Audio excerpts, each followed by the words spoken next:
Hannah Gabby O'Deal, Leah T, Jamie Lee Curtis. All of these models are not actually female but male. To find out the reason, watch till the end. Welcome back to MedSnap 1 Minute. Today we are going to discuss a very interesting case. The people that I showed you at the beginning are suffering from a condition, or rather I would like to say thriving with a condition called as the complete androgen insensitivity syndrome. This is a condition where the androgen, also called as the male sex hormones or the testosterone, become insensitive. That means the testosterone is present in the body but they are unable to exert its action. This is because of a receptor mutation. Generally, whenever a hormone is present to exert its action, it needs to bind to its receptor. Because of the receptor mutation in these people, the testosterone, even though it is present, it is not able to generate its action, leading to the female-like characteristics. Genetically speaking, male have a genetic chromosome constitution of 46XY, and all of these people have the 46XY chromosomes. On the other hand, the females have a genetic composition of 46XX. Because of the Y chromosome, there is a gene called as the SRY gene that is present on the short arm of chromosome Y. This SRY gene results in the formation of testes. The testis produces two major hormones. One is the testosterone and other is the AMH. The AMH, or the anti-Mullerian hormone that is present in these peoples, prevents the development of the Mullerian duct that results in the formation of the uterus. That means the uterus is absent in these females or in these people. On the other hand, testosterone, in spite of being present, is not able to generate its action. As a result, the Wolffian duct also does not develop, resulting in the absence of the epididymis, vas deferens, seminal vesicles, as well as the ejaculatory duct. So were these people diagnosed right from birth with this condition? The answer is no.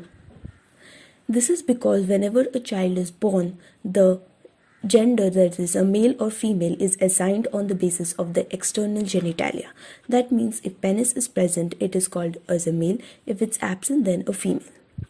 Now in these people, because the testosterone is unable to act, the dihydrotestosterone is also unable to form and act, resulting, because the dihydrotestosterone and the testosterone have the same receptors, as they are unable to act, it results in the formation of a female-like external genitalia.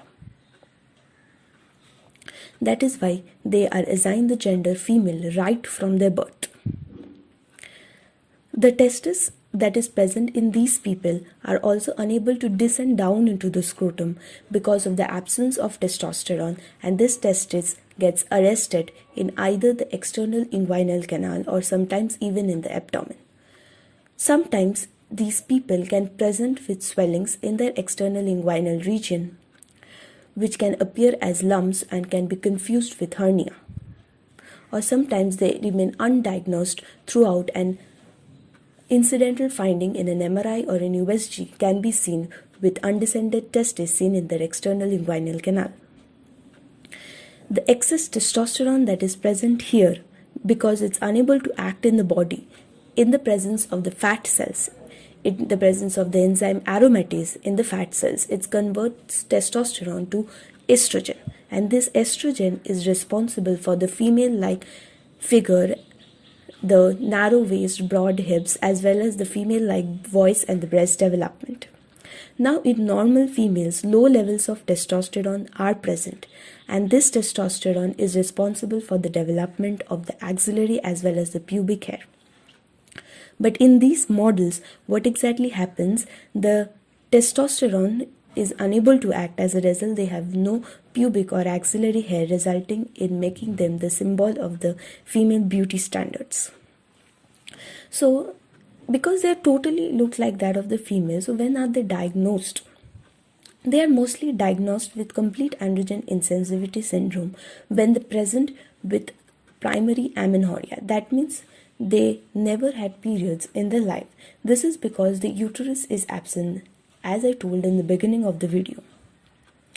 So what treatment options are available for them? For treatment, as such they are continue to remain as a female. The major thing that needs to be done is the operation and the removal of the undescended testes, because they can develop as a source of cancer in the future. For children, they can never get pregnant because of the absence of uterus, and adoption is the only solution. If you want to watch my previous video, or which is a course on finance for medical students or doctors, you can click on the link.